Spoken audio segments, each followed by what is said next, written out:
దేవుని వాక్యాన్ని ఈరోజు కొరకు సిద్ధపరిచిన వాక్యాన్ని మనం ధ్యానం చేద్దాము. ద్వితీయోపదేశకాండము 7వ అధ్యాయము, ద్వితీయోపదేశకాండము 7వ అధ్యాయము 13వ వచనము. నేను చదువుతా, తర్వాత మీరు నాతో పాటు చెప్పండి. ఆయన నిన్ను ప్రేమించి ఆశీర్వదించి అభివృద్ధి చేసి నీకిచ్చెదనని నీ పితరులకు ప్రమాణము చేసిన దేశములో నీ గర్భఫలమును, నీ భూఫలమైన నీ సస్యమును, నీ ద్రాక్షారసమును, నీ నూనెను, నీ పశువుల మందలను, నీ గొర్రెల మందలను, మేకల మందలను దీవించును. కొద్ది మాటలు దేవుడు దీవించును గాక. చదవబడిన వాక్య భాగము ద్వితీయోపదేశకాండము. ద్వితీయ అంటే అర్థము రెండు. పెళ్లి పత్రికలో రాస్తాం కదా, ద్వితీయ కుమారుడు అని, అంటే రెండో వాడు అని అర్థం. ద్వితీయోపదేశకాండము అంటే ఇశ్రాయేలు ప్రజలకు మోషే రెండవసారి దేవుని ధర్మశాస్త్ర విధులను, ఎలా దేవుడు వారిని ఐగుప్తుల నుంచి విడిపించాడు అనేది రెండవసారి ధర్మశాస్త్రాన్ని వాళ్లకు వివరిస్తూ ఉన్నటువంటి పుస్తకం ఇది. ఈ పుస్తకాన్ని మోషే రాశాడు. ఇది పంచకాండాల్లో ఒక పుస్తకం. పంచకాండము అంటే ధర్మశాస్త్రము అని అంటాం, థోరా అని కూడా అని అంటాం. థోరా అంటే ధర్మశాస్త్రం. పంచ అంటే 5 పుస్తకాలు: ఆదికాండము, నిర్గమాకాండము, లేవియాకాండము, సంఖ్యాకాండము, ద్వితీయోపదేశకాండము. ఈ 5 పుస్తకాలు పంచకాండం అంటారు. ధర్మశాస్త్రం అని కూడా దీన్ని అంటారు. రెండవసారి ఇశ్రాయేలు ప్రజలకు ధర్మశాస్త్రాన్ని వివరిస్తూ, ఎక్స్ప్లెనేషన్ చేస్తూ ఈ మాటలు చెబుతూ ఉన్నాడు. 7వ అధ్యాయములో కొన్ని హెచ్చరికలు ఉన్నాయి. హెచ్చరికలతో పాటు దేవుడు ఎప్పుడు ఆశీర్వదిస్తాడు, ఎలా ఆశీర్వదిస్తాడు, ఎవరిని ఆశీర్వదిస్తాడు అనేది 7వ అధ్యాయంలో మనం నేర్చుకోబోతూ ఉంటున్నాం. ఈ అధ్యాయం అంతా మనం ధ్యానం చేసే ప్రయత్నం చేద్దాం. ఈ రోజుతో అవదది. కాబట్టి ఈరోజు దేవుడు మనకిచ్చిన సమయాన్ని బట్టి, ఆ సమయంలో ఎంతవరకు మనం ధ్యానం చేయగలిగితే అంతవరకు ధ్యానం చేసి, ప్రభు చిత్తమైతే వచ్చే ఆదివారం మరలా ధ్యానం చేద్దాం. ప్రియులారా, మనం చదువుకుంటూ వెళితే ఈ అధ్యాయాన్ని మొదటి వచనం నుంచి 26 వచనాల వరకు గనక మనం చూస్తున్నట్లయితే మొదటి 11 వచనాలు ఈ అధ్యాయంలో 1 నుంచి 11 వచనాలు. ఈ వచనాలు రూల్స్ అండ్ రెగ్యులేషన్స్ గురించి, అంటే నియమాలు గురించి మాట్లాడుతున్నాడు. నియమ నిబంధనలు అంటాం కదా మనం. నియమ నిబంధనలు అంటే ఏంటి? ఏం చెయ్యాలి, ఏం చెయ్యకూడదు అనేది మాట్లాడుతున్నాడు. మొదటి 11 వచనాల్లో రూల్స్ అంటే ఏంటి? ఏం చేయకూడదు అనేవి దేవుని ఆజ్ఞలు ఏంటి, ఏమి దేవుడు చెయ్యకూడదని ఆజ్ఞాపిస్తున్నాడు అనేది మొదటి 11 వచనాల్లో మనం చూస్తూ ఉంటున్నాం. అంతేకాదు, ఈ మొదటి 11 వచనాల్లో దేవుని సార్వభౌమ అధికారాన్ని ద్వితీయోపదేశకాండంలో మోషే ఇశ్రాయేలు ప్రజలకు వివరిస్తూ ఉన్నాడు, ఎక్స్ప్లెయిన్ చేస్తూ ఉన్నాడు అన్నమాట. కాబట్టి ఈ వచనాలు, ఈ అధ్యాయం అంతటిలో కూడా మనం గమనించవలసినటువంటి విషయాలు ఇవన్నీ. దేవుని సార్వభౌమాధికారము, దేవుని ఆజ్ఞలు, నియమాలు అనేటువంటివి మనకు కనబడుతూ ఉన్నాయి. మొచ్చుకు కొన్ని ఉదాహరణలు మనం చూద్దాం. 7వ అధ్యాయం మొదటి వచనం చూడండి. నీవు స్వాధీనపరచుకొనబోవు దేశములోనికి నీ దేవుడైన యెహోవా నిన్ను చేర్చి బహు జనులను అనగా సంఖ్యకును బలమునకును నిన్ను మించిన సంఖ్యకును బలమునకును నిన్ను మించిన హిత్తీయులు, గిర్గాషీయులు, అమోరీయులు, కనానీయులు, పెర్జీయులు, హివ్వీయులు, యెబూసీయులను 7 జనములను నీ ఎదుట నుండి వెళ్ళగొట్టిన తరువాత దేవుడు ఇశ్రాయేలు ప్రజలను ఐగుప్తులో నుంచి ఆయన బాహుబలం చేత విడిపించి ఎర్ర సముద్రాన్ని దాటించి బయటికి తీసుకొని వచ్చాడు మోషే నాయకత్వంలో.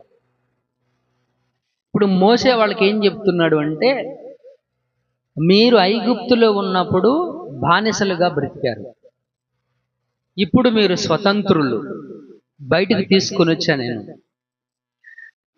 మన పితరుడైనటువంటి అబ్రహాముకు దేవుడు వాగ్దానం చేశాడు, కనాను దేశాన్ని ఇస్తాను అని. మీరందరూ ఇప్పుడు కనాను దేశానికి దేవుడు తీసుకెళ్తాడు. దేవుడు వాగ్దానం చేసిన కనాను భూమిలో ఎవరున్నారు అనంటే 7 జాతుల వాళ్ళు ఉన్నారు. ఎన్ని జాతుల వాళ్ళు? 7 జాతులు. అక్కడ చెప్పాడు కదా, ఒక జాతి హిత్తీయులు, గిర్గాషీయులు, అమోరీయులు, కనానీయులు, పెర్జీయులు, హివ్వీయులు, యెబూసీయులు, ఇలా 7 జాతుల వాళ్ళు కనాను భూభాగంలో నివాసం చేస్తున్నారు. ఆ 7 జాతుల వారిని కూడాను కనాను భూభాగంలో నుంచి దేవుడే వారిని బయటకు పంపించేస్తాడు. దేవుడే వారిని బయటికి పంపించిన తర్వాత, వాళ్ళని వెళ్ళగొట్టిన తర్వాత, కనాను భూభాగాన్ని ఇశ్రాయేలీయులైనటువంటి మీకు ఆ భూభాగాన్ని దేవుడు ఇస్తాడు. మీరు అక్కడికి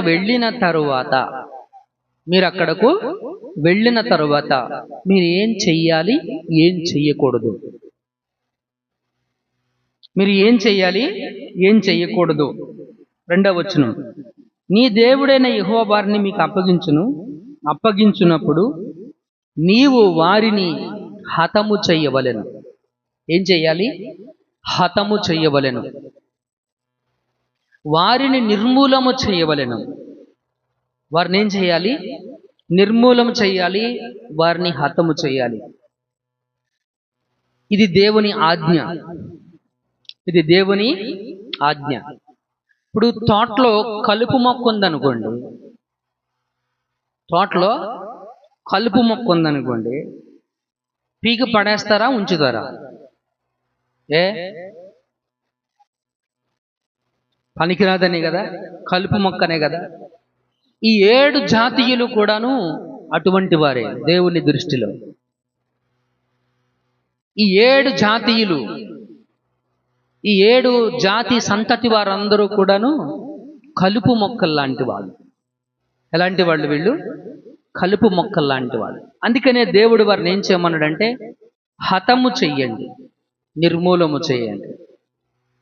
కలుపు మొక్క ఇప్పుడు ఏదో గరికి ఏదో ఉంటుంది కదా, పీకిన మళ్ళీ వస్తుంది. అవునా? తుంగది తుంగ. మనం ఏం చేస్తున్నాం? గడ్డి మందు కొడుతున్నాం, అది పూర్తిగా వేళ్లతో సహా కుళ్ళిపోవాలని. గడ్డి మందుని బ్యాన్ చేశారు, తెలుసా మీకు? కాబట్టి గడ్డి మందు కట్టి దాన్ని మనం, అది ఉండకుండా మరలా పైకి ఎదగకుండా దాన్ని మనం కంట్రోల్ చేస్తున్నాం, పీకేస్తున్నాం. అలాగే దేవుడు ఏర్పాటు చేసుకున్నటువంటి ఇశ్రాయేలీయులు మధ్యలో కలుపు మొక్కలు ఉండకూడదు, అనే ఉద్దేశంతో దేవుడు వారిని ఏం చేయమన్నాడు? వీళ్ళకి ఖండితంగా ఆజ్ఞాపించాడు, అవి తీసేయి, వాటి నిర్మూలం చేయి. ఒకవేళ నువ్వు నిర్మూలం చెయ్యకపోతే వాటి వలన నీకు ప్రమాదం. వాటి వలన నీకేంటి? ప్రమాదం. అరటి తోట తెలుసు కదా మీకు, పక్కనే పిలకలు వస్తాయి. ఏం చేస్తారు? పిలకలు తీసేస్తారు. ఎందుకని? అవి ఉంటే గెలలు సరిగ్గా వెయ్యవు అని పిలకలు నరికేసేస్తాం, అవునా కదా? సో అలాగే అవి ఉండడం వల్ల మంచి చెట్టుకు ప్రమాదం, ఫలించే చెట్టుకి ఏంటది? ప్రమాదం. అందుకని దాన్ని ఏం చేస్తాం మనము? తీసేస్తాం. దేవుడు కూడా భూమి మీద చేస్తున్న వ్యవసాయమే. పరిశుద్ధ వాక్యం చెబుతా ఉంది, మనమందరము దేవుని వ్యవసాయము అని. కొరింథీ పత్రికలు మాట చెప్తాడు. మేమందరం తోటలో పనివారం. మేమంటే పాస్టర్ గారు, మేమందరం కూడా ఎవరు? తోట ఆయన వ్యవసాయం, మీరు పనివాళ్ళం మేము. కాబట్టి ఆయన ఏం చేస్తున్నాడు? కలుపు మొక్కలను తీసి పడేస్తున్నాడు. ఎక్కువ తగ్గించు. కలుపు మొక్కలను తీసి పడేస్తా ఉన్నాడు. ఇది మనం అర్థం చేసుకోవాల్సినటువంటి విషయం. ఎందుకు ఆ 7 జాతి ప్రజలను దేవుడు నిర్మూలన చేయమన్నాడు, హతము చేయమన్నాడు అంటే దేవునికి దయాదాక్షణ్యాలు లేవా, కరుణా కటాక్షాలు లేవా అని మీరు అనుకుంటారేమో. అందుకే నేను ఆ వివరణ ఇవ్వాల్సి వచ్చింది. అందుకే మీకు ఆ వివరణ నేను ఇవ్వాల్సి వచ్చింది. నువ్వు వ్యవసాయం చేస్తున్నావు కాబట్టి వ్యవసాయ భాషలో నీకు అర్థమయ్యే రీతిలో ఆ మాటలు చెప్పాను నేను. ఒక అరటి తోట వేసినప్పుడు పిలకలు నువ్వు నరికేస్తున్నావంటే నీకు దయాదక్షిణాలు ఉన్నాయా లేవా? దయాదక్షిణాలు లేనట్ట? అది కాదు. మంచిదానికి హాని జరగకూడదు, చెడ్డది ఉండకూడదు. దీంట్లో దయ ఉంది, దాక్షిణ్యం ఉంది. చెడ్డది ఉండకూడదు, చెడు అనేటువంటిది ఉండకూడదు అని. అంతే కదా, భావం అదే కదా, అర్థం అదే కదా. అందుకనే దేవుడు ఆ 7 జాతీయులను నిర్మూలన చేయమని దేవుడు వారికి ఖండితంగా ఆజ్ఞాపించాడు. ఇంకా ఏం చెప్పాడు దేవుడు? వారితో నిబంధన చేసుకోకూడదు. ఏం చేయొద్దు అన్నాడు దేవుడు? వారితో ప్రమాణాలు చేయొద్దు, ప్రమాణం చేసుకోవద్దు, వారితో నిబంధన కుదుర్చుకోవద్దు. ఏ విషయాల్లో?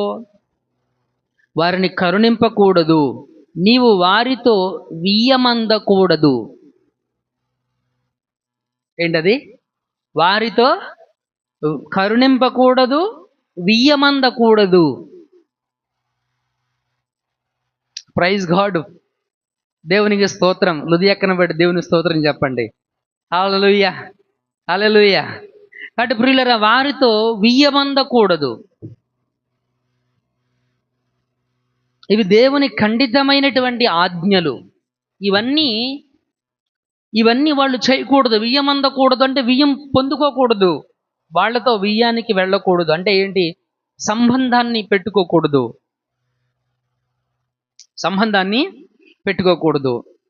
చెబుతాడు అక్కడ ఎందుకు సంబంధాన్ని పెట్టుకోకూడదో చెప్పాడు. వారి కుమారునికి నీ కుమార్తెను ఇయ్యకూడదు, నీ కుమారునికి వాని కుమార్తెను పుచ్చుకొనకూడదు. హల్లెలూయా. ఎందుకు? చాలా ఖండితంగా చెప్పాడు. ఇది చెయ్యకూడదు, జరగకూడదు. ఈ సంబంధాలు అనేటువంటివి జరగకుండా చూసుకోవాల్సినటువంటి రెస్పాన్సిబిలిటీ నీకు ఉంది. ఎప్పుడు? కనాను దేశానికి నువ్వు వెళ్ళిన తరువాత వారితో నువ్వు వ్యవహరించవలసినటువంటి తీరు, దేవుని ఆజ్ఞలు, వియ్యమందకూడదు, నిర్మూలం చెయ్యాలి, హతము చెయ్యాలి, కరుణింపకూడదు, నీ కుమార్తెను వాళ్ళకి ఇవ్వకూడదు, వారి కుమార్తెను నువ్వు చేసుకోకూడదు. దేవుడు ఖండితమైనటువంటి ఆజ్ఞలను దేవుడు వారికి ఇచ్చాడు. ఎందుకని చెప్పాడు? నన్ను అనుసరింపకుండా ఇతర దేవతలను పూజించున్నట్లు నీ కుమారుణ్ణి వారు మళ్ళించుదురు. ఏం చేస్తారంట? నన్ను అనుసరింపకుండా ఇతర దేవతలను పూజించున్నట్లు ఏం చేస్తారంట? వాళ్ళు నీ కుమారుణ్ణి వాళ్ళు మళ్ళిస్తారు. బలమైన కారణం అది.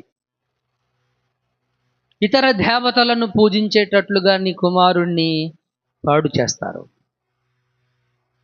ఎందుకంటే బైబిల్ గ్రంథంలో వారిని విడిపించిన దేవుడు, ఐగుప్తులో నుంచి వారిని బయటకు తీసుకొని వచ్చినటువంటి దేవుడు, కనాను దేశాన్ని ఇస్తాను అని వారికి ప్రమాణం చేసినటువంటి దేవుడు, వారి ఖండితంగా చెప్పిన ఆజ్ఞ ఏంటంటే, పైన ఆకాశమందు కానీ, క్రింద భూమి యందు కానీ, భూమి క్రింద ఉన్న నీళ్ల యందు కానీ దేని ప్రతిరూపమునకు నీవు మ్రొక్కకూడదు, నమస్కరింపకూడదు, పూజింపకూడదు. ఆయన అద్వితీయుడైనటువంటి దేవుడు. అంటే ఏకైక దేవుడు, ఒక్కడే దేవుడు. ఆయనకు రూపము లేదు, ఆయనకు ప్రతిమ లేదు. ఆయనకు రూపము లేదు, ఆయనకు ప్రతిమ లేదు. ఆయన ఎలా ఉంటాడు, ఇదిగో సునీల్ కుమార్ లాగా ఉంటాడు, అనిల్ కుమార్, ఇట్లా ఏమీ లేవు. భౌతిక రూపం ఆయనకు లేదు. ఆయన అదృశ్యుడు, ఆయన ఆత్మస్వరూపి, ఆయన కంటికి కనబడే దేవుడు కాదు. You cannot see him. పరిశుద్ధ వాక్యం చెబుతా ఉంది, ఏ మానవుడు ఎప్పుడు ఎన్నడూ దేవుణ్ణి చూచి ఉండలేదు, చూడడు, చూడనేరడు. మానవ కళ్ళతో దైవాన్ని మనము చూడలేము, మానవ నేత్రాలతో దేవుణ్ణి మనము చూడలేము. ఏ మానవుడికి దేవుడు కంటికి కనబడలేదు, ఆయన స్వరము మాత్రము విన్నారు ప్రవక్తలు. హల్లెలూయా. ఆయన స్వరాన్ని మాత్రమే విన్నారు ప్రవక్తలు. దేవుడు వారితో, ప్రవక్తలతో, ఆ 42 మందితో, అంటే ఈ గ్రంథాన్ని రాసినటువంటి 42 మందితో దేవుడు మాట్లాడాడు. ఇప్పుడు వాక్యము ద్వారా దేవుడు మనతో మాట్లాడుతూ ఉన్నాడు. హల్లెలూయా. కాబట్టి ప్రియులరా, అటువంటి దేవుడు గనుక నీ కుమారుణ్ణి ఇతర దేవతలను అనుసరించేటట్లుగా మళ్ళిస్తారు. కాబట్టి వారితో నువ్వు బియ్యము అందుకోకూడదు.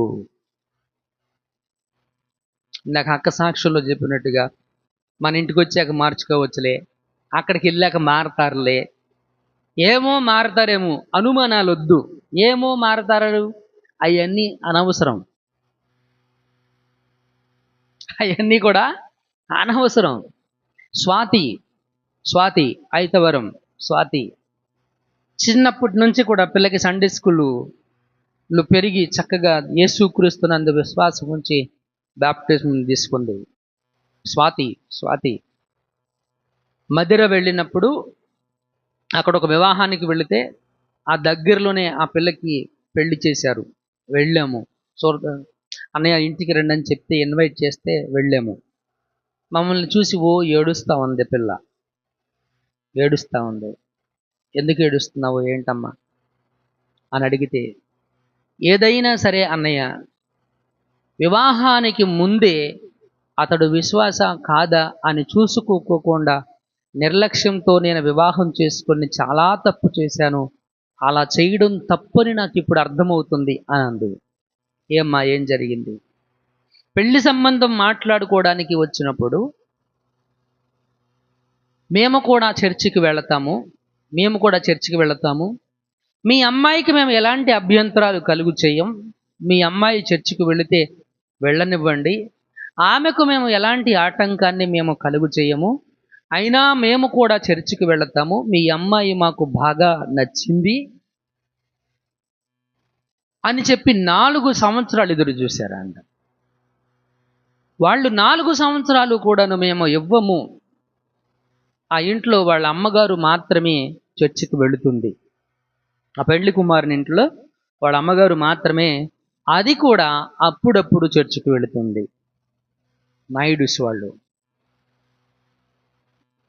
వెళుతుంది. అయితే మరి జరిగిందేంటి? వివాహమైన తర్వాత కొంతకాలం బాగానే ఉన్నారు. వీళ్ళు వ్యవసాయ కుటుంబం. 1 సంవత్సరం వ్యవసాయం వేశారు, పంట బాగా పండింది. దేవునికి స్తోత్రం, దేవుడు గొప్పోడు మంచోడు అన్నారు. డబ్బులు బాగా వచ్చినాయి. పచ్చిమిరపకాయ, ఆ మధ్య పచ్చిమిరపకాయ బాగా పండింది కదా ఆ టైంలో. ఈ సంవత్సరం పచ్చిమిరపకాయ ఎకరం తోటేస్తే మనకి డబ్బులు బాగా వచ్చినాయి. ఈ సంవత్సరాలు 5 ఎకరాలు తీసుకొని చేద్దామని చెప్పేసి ఎక్కువ భూమిని కవులుకు తీసుకొని, వాళ్ళ సొంత భూమి కాకోకుండా పచ్చిమిరప వేశారు.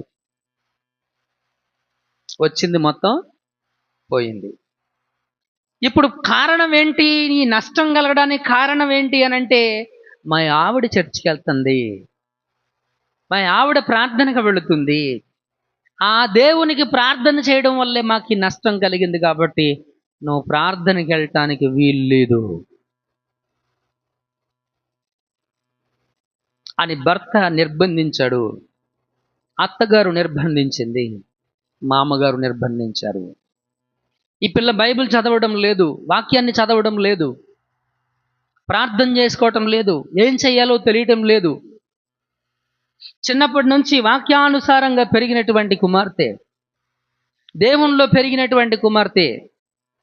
ఆ రోజు తమ్ముడు నాగేంద్ర కూడా వచ్చాడు. ఆ పాంప ఏడుస్తోంది, అన్నయ్య నేను నిత్య జీవాన్ని కోల్పోతానేమోననే భయం వేస్తుంది నాకు అని అని ఏడ్చింది. ఆ కళ్ళమ్మటి నీళ్ళు ఆవిడొక్కతే కాదు, ఆ రోజు మేమందరం కంటి వెంట నీళ్లు పెట్టుకున్నాం. అందరం కంటి వెంట. వచ్చిన తర్వాత మారతారు, మన ఇంటికి వచ్చిన వాళ్ళు మన మాట వినరా? దేవుని మహాకృప ఉదయక్క అటువంటి డైలాగులకి లొంగలేదు. హల్లెలూయా, దేవునికి స్తోత్రం. సో అటువంటి మాటలకు మనము చెవి ఇవ్వకూడదు మిత్రులారా. చాలా స్పష్టంగా చెప్పాడు, విశ్వాసికి అవిశ్వాసితో పొత్తేంటి? విశ్వాసికి అవిశ్వాసితో పొత్తేంటి, సంబంధం ఏంటి?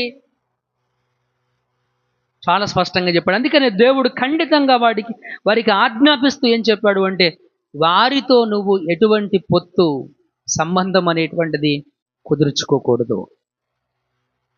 ఎందుకంటే అది నీకు ప్రమాదం, నీ పవిత్రతకు ప్రమాదం, నీ ఆత్మీయ జీవితానికి ప్రమాదం, నీ విశ్వాస జీవితానికి ప్రమాదం. అంటే వారితో మాట్లాడొద్దా?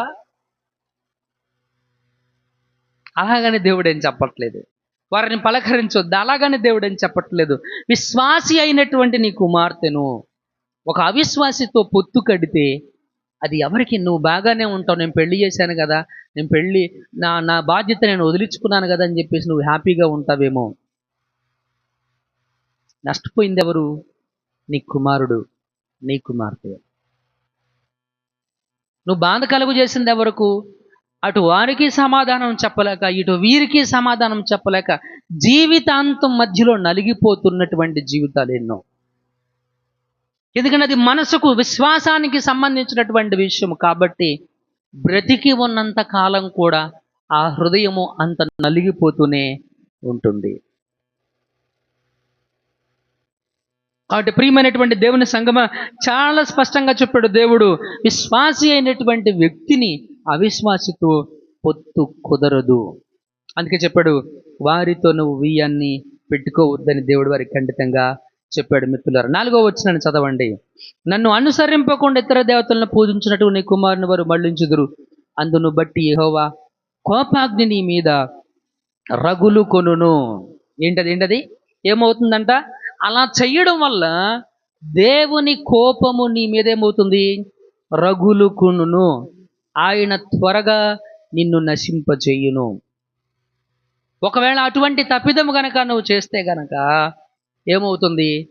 త్వరగా నీ జీవితము ముగింపబడుతుంది. ఇశ్రాయేలీయులు ప్రజలను చాలా ఖండితంగా దేవుడు వారికి ఆజ్ఞాపించాడు. మిత్రులారా, చాలా ఖండితంగా దేవుడి ఆజ్ఞను వారికి ఇచ్చాడు. మిత్రులారా చదవండి. దేవుని కోపం అంట వారి మీద త్వరగా రగులుకుంటాను. దేవుడు ప్రేమామయుడు మాత్రమే కాదు, కరుణామయుడు మాత్రమే కాదు, దయాదాక్షిణ్యాలు కలిగినటువంటి వాడు మాత్రమే కాదు, కానీ దేవునికి కోపము కూడా ఉంది. ఆయన కోపానికి అర్థం కూడా ఉంది. ఆయన కోపానికి ఏముంది? అర్థం కూడా ఉంటుంది. కారణం లేకుండా ఆయనకు కోపం రాదు. ఆయన కోపానికి, ఆయన ఉగ్రతకు బలమైన కారణము అనేటువంటిది ఉంటుంది. మిత్రులారా, ఈ రోజున మన జీవితాలు, మన కుటుంబ వ్యవస్థలు దేవుని ఉగ్రత పాలు కాకోకుండా ఉండాలి అనంటే దేవుని ఆజ్ఞను మనము, ఆయన ఏమి చెప్పాడో దాన్ని తెలుసుకొని దాని ప్రకారము జీవిస్తే మనము ఆశీర్వదించబడతాము, మన కుటుంబాలు ఆశీర్వదించబడతాయి. హల్లెలూయా, దేవునికి మహిమ కలుగును గాక. ఇక్కడ ఒక మాట చెబుతాడు, చదవండి.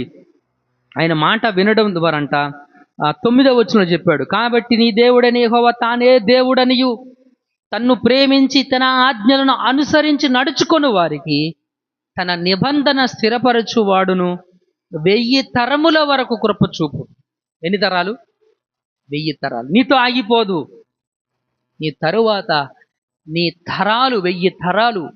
1000 తరాలంటే ఒక్కసారి ఆలోచన చేయండి అమ్మా. ఒక్కసారి ఆలోచన చేయండి అమ్మ తల్లే. 1000 తరముల వరకు దేవుడు ఏం చూపిస్తాడంట? కృప చూపిస్తాడు. అంత దేవుడు, అంత గొప్ప దేవుడు ఆయన. ఎప్పుడు? ఆయన ఆజ్ఞను నీవు గైకొనినప్పుడు. హల్లెలూయా.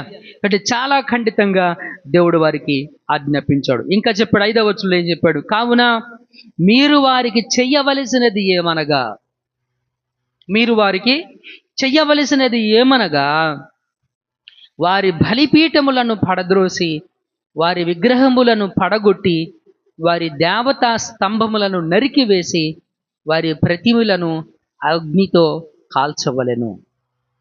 వారి ప్రతిమలను అగ్నితో కాల్చవలను. ఈ వాక్యం అన్న తర్వాత మీరు వెళ్ళి వాళ్ళ మీద దెబ్బలు మాకండి. అర్థమవుతుంది? అది కాదు దేవుడు నీకు చెప్తున్నటువంటిది. మొత్తం పూర్తిగా విందాం మిత్రులు. రైట్. ఏం చేయమన్నాడు దేవుడు? కాబట్టి మీరు ఏం చేయాలి? ఈ ప్రమాదానికి మీ విశ్వాస జీవితం పడిపోకోకుండా ఉండాలి అని అంటే, నీవు నీ దేవుడైన యెహోవాకు ప్రతిష్ఠిత జనము. ఒకసారి 5వ వచనం. నువ్వేం చేయాలి? నువ్వు చేయవలసినది ఏమనగా, వారి బలిపీఠములను పడద్రోసి. ఏం పడద్రోయాలి? బలిపీఠములను పడద్రోయాలి. బలిపీఠమును పడద్రోసి ఏం చేయమన్నాడు? వారి విగ్రహములను పడగొట్టి, వారి దేవతా స్తంభములను నరికివేసి, వారి ప్రతిమలను అగ్నితో కాల్చవలెను. అగ్నితో కాల్చవలను. ఏమని చెప్పాడు దేవుడు ఇక్కడ? బలిపీఠములను పడద్రోయమన్నాడు. దేన్ని పడదేమన్నాడు? బలి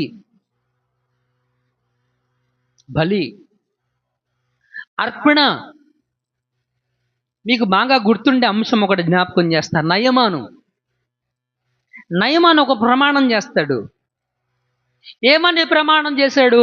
యెహోవాకు తప్ప వేరొకరికి నేను బలిని అర్పించను. ఏమని ప్రమాణం చేశాడు? యెహోవాకు తప్ప వేరే ఎవ్వరికి కూడాను నేను బలిని అర్పించను. అంటే ఇప్పుడు ఈరోజు దేవుడు నిన్ను బలిని కోరుతున్నాడు అంటే, బలి కాదు కావలసింది, నీ జీవితాన్ని దేవుడు కోరుకుంటున్నాడు. హల్లెలూయా. కాబట్టి ప్రియులరా, ఇక్కడ జ్ఞాపకం చేసుకోండి, బలిపీఠము అని చెప్పినప్పుడు నీ ప్రమాణము, ఓత్, ప్రామిస్, లేదా ఇంకా చెప్పాలంటే నీ ఒడంబడిక. ఎవరితో నువ్వు ఒడంబడిక చేసుకోవాలి? ఎవరితో నువ్వు కట్టుబడి ఉండాలి? ఎవరికి నువ్వు లోబడి ఉండాలి? ఎవరికి అర్పణగా ఉండాలి? నీవు దేనికి అర్పణగా ఉండాలి నీ జీవితము అంటే, దేవుడు, సజీవుడైనటువంటి దేవుడు యెహోవా ఉన్నవాడు అనే దేవునికి, ప్రాణము కలిగినటువంటి దేవునికి నీవు ఒక అర్పణగా నీ జీవితం అనేటువంటిది ఉండాలి. ఏదైనా దేవుడే, అది దేవుడే, ఇది దేవుడే అనే విశ్వాసం ఈ దేవుని ముందు పనికిరాదు మిత్రులారా. దానికి దేవుడు అంగీకరించడు. ఎవరైనా మా నాన్న అని ఊర్లో ఉండే వాళ్ళందరినీ మా నాన్న అంటే అట్లా ఉంటుంది. మాట్లాడరేంటి ఉండదు, వినటానికి అసహ్యంగా ఉంది. అది వినడానికి ఎలాగుంది? అసహ్యంగా ఉంది. తప్పు కదా అది కరెక్ట్ అయినటువంటి భావజాలమా? ఆ భావజాలం మంచిదేనా? కాదు కదా. దేవుడు అదే చెప్తాడు. మనము పూజిస్తున్నటువంటి దేవుడు అద్వితీయుడు, ఒక్కడే. We do not have lot of gods. మనకి చాలా దేవుళ్ళు లేరు, మనకి ఒక్కడే. ఆయన సృష్టికర్త, ఆయన పేరు యెహోవా. యెహోవా అంటే అర్థము ఉన్నాడు, స్వయంభవుడు, సృష్టికర్త, సార్వభౌమ అధికారము కలిగినటువంటి వాడు,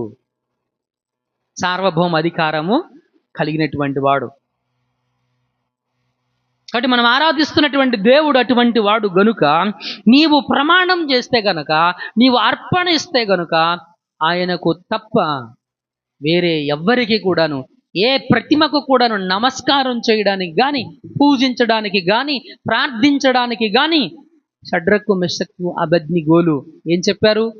చూడండి ఒకసారి మాట. దానియేలు గ్రంథం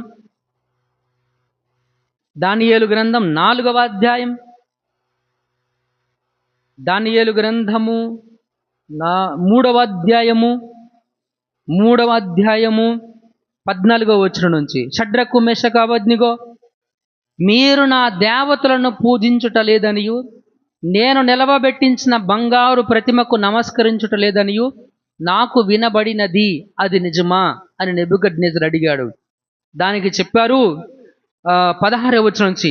16 షడ్రాకును మిషాకును అబేద్నెగోయు రాజుతో ఇలాగు చెప్పారు, నెబుకద్నెజరు, ఇందును గురించి నీకు ప్రత్యుత్తరం ఇయ్యవలెనన్న చింత మాకు లేదు.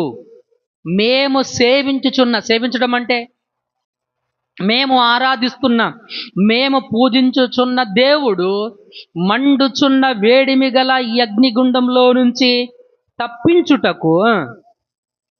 తప్పించి రక్షించుటకు సమర్థుడు.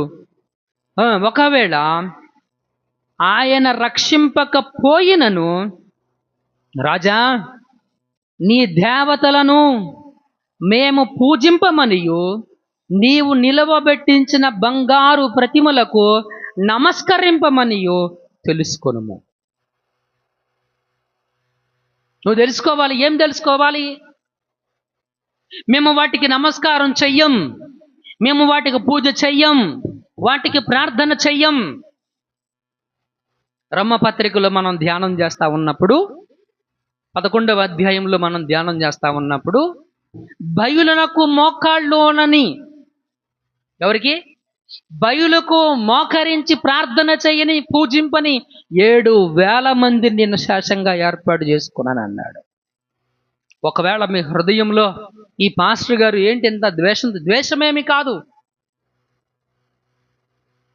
మాకు నచ్చినట్టుగా మేము ఆరాధన చేస్తాం, చేసుకో, ఎవరొద్దన్నారు. నీకు నచ్చినట్టుగా కాదు, దేవునికి నచ్చినట్టుగా నీ వ్యక్తిగత ఆరాధన జీవితం ఉండాలి. నువ్వు అనుకున్నట్టు కాదు, దేవుడు అనుకున్నట్టుగా నీ భక్తి విశ్వాస జీవితాలు ఉండాలి.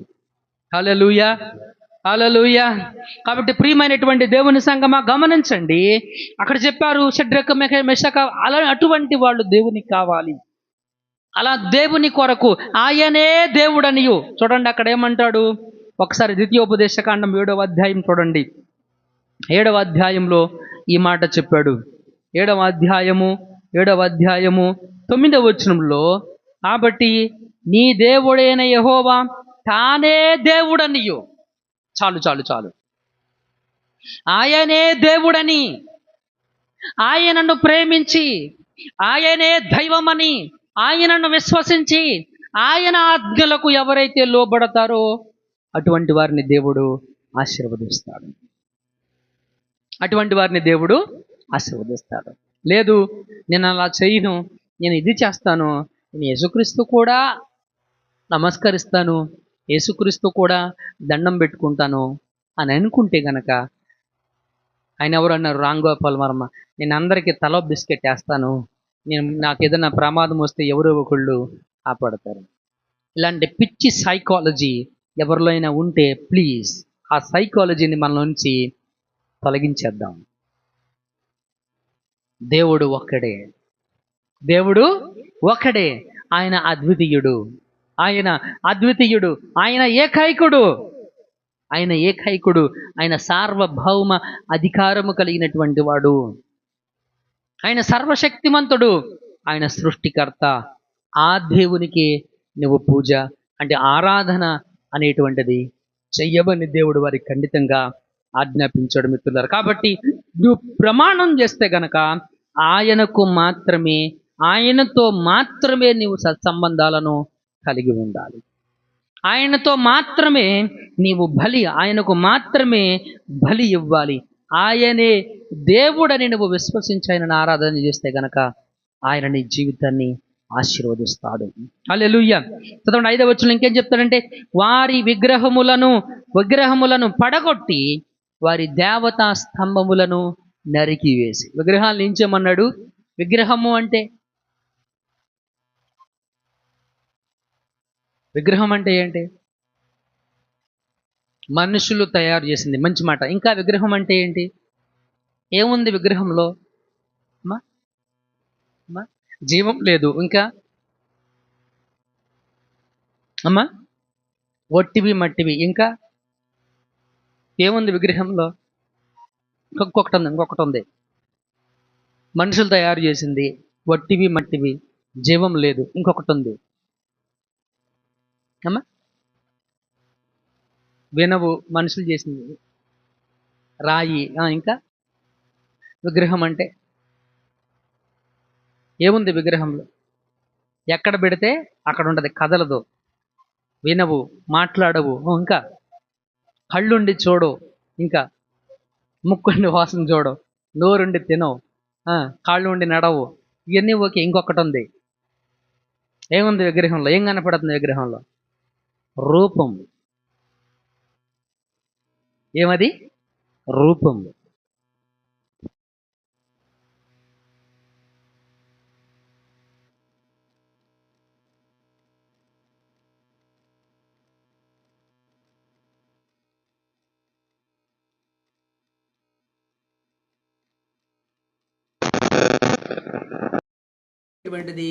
చేయకూడదు.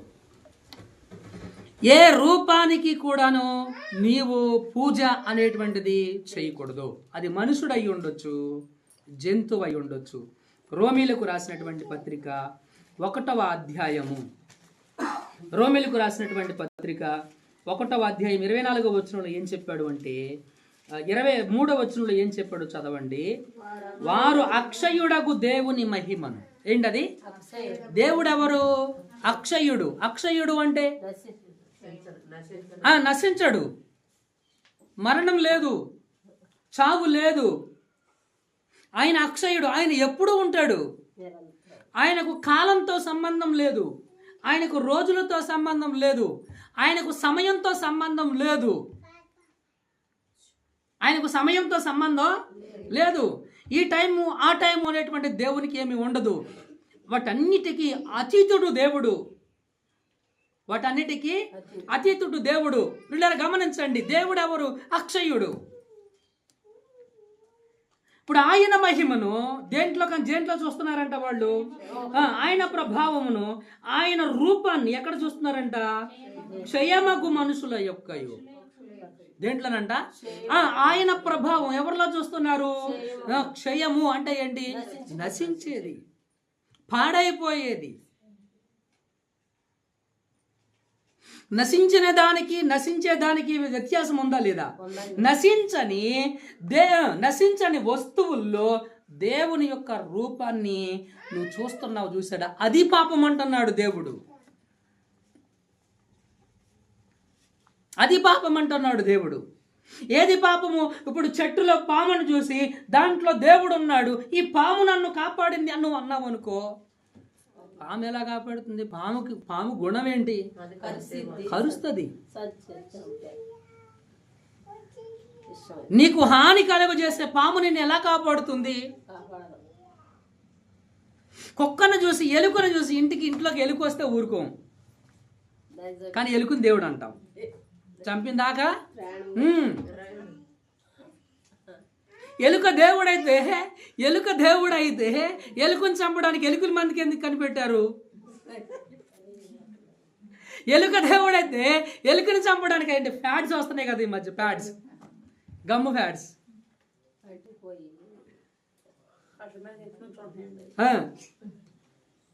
కాబట్టి ప్రియమైనటువంటి దేవుని సంగమా, దేవుని మహిమ, దేవుని గొప్పతనాన్ని, దేవుని వ్యక్తిత్వాన్ని మనము విగ్రహంలో చూడకూడదు.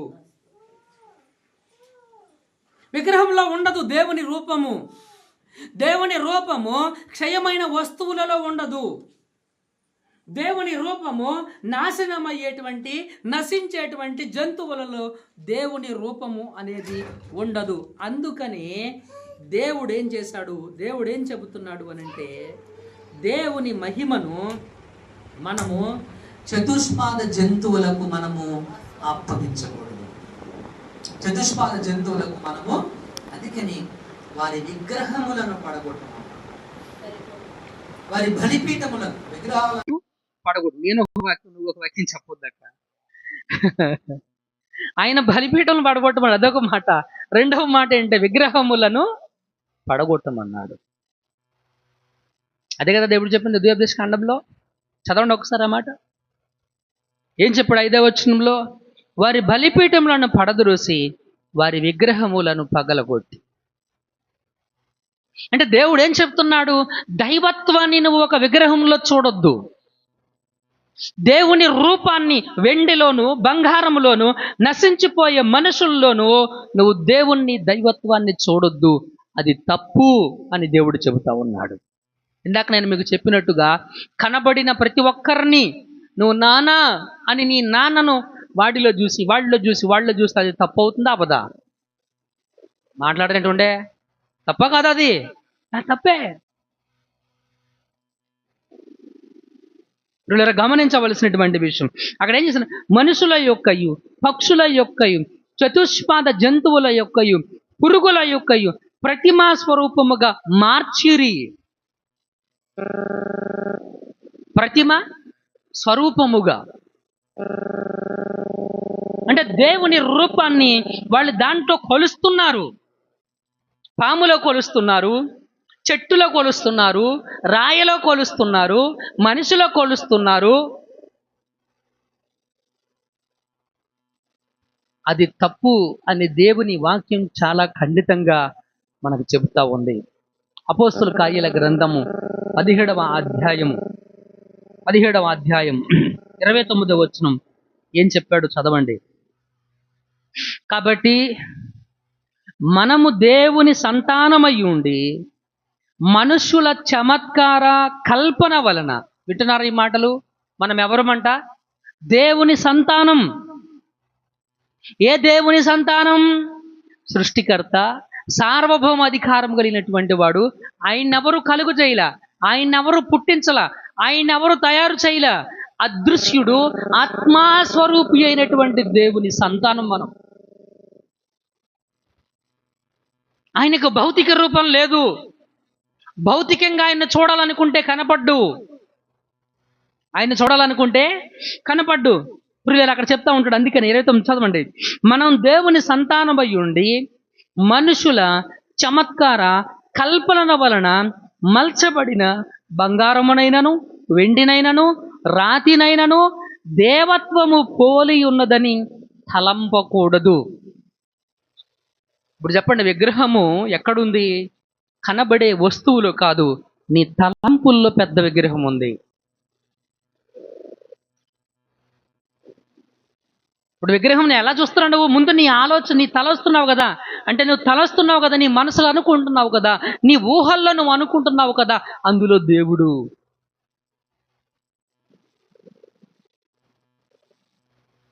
అది దేవుని విగ్రహం, అది దేవుడు అని నువ్వు తలస్తున్నావు. అది నువ్వు తలస్తున్నావు. ఆ తలంపే ఒక పెద్ద విగ్రహం. ఇప్పుడు దేవుడు ఏమంటాడు అని అంటే, ఆ తలంపుని తొలగించండి. ఆ ఆలోచనను మీరేం చేయాలి? తీసివేయండి. దేవుని యొక్క రూపాన్ని, దేవుని యొక్క తత్వాన్ని మీరు రాతిలో కాదు, విగ్రహములో కాదు, మీరు చెట్టులో కాదు, మీరు పుట్టలో కాదు, మీరు మనుషుల్లో కాదు. ఆయన దేవుడు అంతే. ఆయన స్వభావం ఆయనదే, ఆయన స్వభావము ఆయనదే, ఆయన రూపం ఆయనదే, ఆయన రూపము ఆయనదే. హల్లెలూయా. కాబట్టి ప్రియులారా, వారి బలిపీఠములను పడగొట్టుడి, వారి బలిపీఠములను పడద్రోసి వారి విగ్రహములను పడగొట్టి వారి దేవతా స్తంభములను నరికివేసి వారి ప్రతిమలను అగ్నితో కాల్చాలి. అగ్నితో ఏం చేయాలి? కాల్చేయాలి. బలిపీఠము ప్రమాణం దేవునితోనే చేయాలి. అలాగే దేవుని యొక్క రూపాన్ని నువ్వు దేవునిలోనే చూడాలి.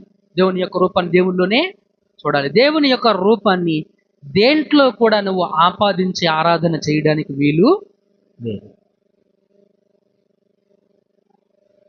ఆరాధన చేయడానికి వీలు లేదు మిత్రులారా. కనుక దేవుని యొక్క వాక్యం చాలా స్పష్టంగా చెబుతా ఉంది. ఖండితంగా దేవుడు చాలా స్పష్టంగా చెబుతా ఉన్నాడు. ఈ రోజున ఇక్కడ ఉన్నటువంటి మనలో ఎవరిమైనా సరే ఈ తప్పిదాలు కనుక మనం చేస్తూ ఉంటే, ఎందుకంటే మీలో ఇంకా శకునాలు చూసేవాళ్ళు, ఈ జాతకాలు చూసేవాళ్ళు, ఈ ఈ వాస్తులు చూసేవాళ్ళు, వాస్తులు నమ్మేవాళ్ళు ఇంకా చాలామంది ఉన్నారు. మంత్రాలు నమ్మేవాళ్ళు, తంత్రాలు నమ్మేవాళ్ళు, రోజులు నమ్మేవాళ్ళు, అమావాస్యలు నమ్మేటువంటి వాళ్ళు, ఇంకా ఆ మూఢ విశ్వాసాలు మీ లోపల నుంచి పోలేదు. అవి విగ్రహాలు. ఏంటవి?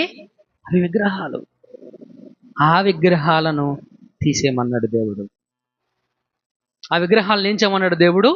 తీసేయమన్నాడు దేవుడు. ప్రియులారా, ఇంకా ఏదైనా నీ లోపల విగ్రహము నిలిచి ఉంటే దాన్ని నీ నుంచి తొలగించు. ధనం కూడా ఒక విగ్రహమే. ధనాపేక్ష కూడా మీకు తెలుసా? ధనాపేక్ష విగ్రహారాధన అన్న సంగతి తెలుసా? తెలీదా? మరి ఎందుకు రూపాయి కింద పెడితే దండం పెడుతున్నావు? అది కాదా పూజించడం? 10 రూపాయలకి అయితే కింద పడితే అమ్మో అమ్మో పొన్ను అవి తొక్కకూడదురా, తొక్కకూడదురా. అది కూడా కాగితమే. నువ్వు అంత రెస్పెక్ట్ ఇవ్వాల్సిన అవసరం లేదు దానికి. అది కూడా ఏంటది? కాగితమే. ఇప్పుడు నువ్వు తొక్కితే నీ దగ్గర నుంచి వెళ్ళిపోద్దా? ఇప్పుడు తొక్కకుండా ఉన్నావు, అది నీ దగ్గరే ఉంటుందా? ఆలోచన చేద్దాం. తొక్కకుండా ఉన్నావు, నీ దగ్గరే ఉంటుందా? ఉంటుందా చెప్పండి? ఉండదు. నువ్వు తొక్కినా ఉండదు, తొక్కకపోయినా. అది మూఢ విశ్వాసం, అది విగ్రహారాధన. అటువంటి తలంపులతో కూడిన విగ్రహాలను మనం తొలగించుకుందాం. సజీవుడైనటువంటి దేవునికి మనం ఆరాధన చేద్దాం మిత్రులారా. కాబట్టి చాలా ఖండితంగా చెప్పాడు. ఇదిగో మిమ్మల్ని ఐగుప్తులో బానిసలుగా ఉన్నారు, మిమ్మల్ని విడిపించారు. మీరు విడిపించిన తర్వాత మీ జీవితం ఎలాగ ఉండాలి అని అంటే మిత్రులారా, ఇదిగో నువ్వు పలానా చోటకి వెళ్తావు, ఆ 7 జాతుల వారితో నువ్వు వియ్యం అందకూడదు. వియ్యము అందకూడదు. ఆ 7 జాతుల కలుపు మొక్కలను నువ్వు తీసేయాలి. నీలో కలుపు మొక్కలు ఉండడానికి వీల్లేదు, నీలో అపవిత్రత ఉండడానికి వీల్లేదు. కాబట్టి నీలో అపవిత్రతను తీసివేసుకోవాలి. నీలోని అపవిత్రతను తీసివేసుకోవాలి.